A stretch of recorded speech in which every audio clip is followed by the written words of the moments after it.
ചന്ദ്രേട്ടാ, യാത്രയൊക്കെ സുഖമായിരുന്നോ? നിങ്ങളാരും ഇതുവരെ ഉറങ്ങിയില്ലേ? ഇല്ല, ഞങ്ങൾ ചന്ദ്രേട്ടനെ കാത്തിരിക്കുക. അപ്പൊ ഗുഡ് നൈറ്റ്, സ്വീറ്റ് ഡ്രീം. അമ്മ, അച്ഛൻ ഫ്ലാറ്റ്.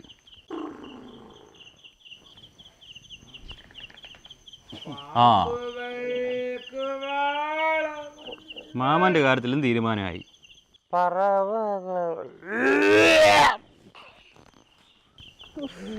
ഗതികേട്. ഇതിനെയൊക്കെ കാത്തിരുന്ന് നമ്മളെ പറഞ്ഞാൽ മതി. ആ ഫുഡ് തണുക്കുന്നതിന് മുമ്പ് വാ, പോയി കഴിക്കാം. ചിക്കനും മട്ടനും നിങ്ങളുണ്ടല്ലേ.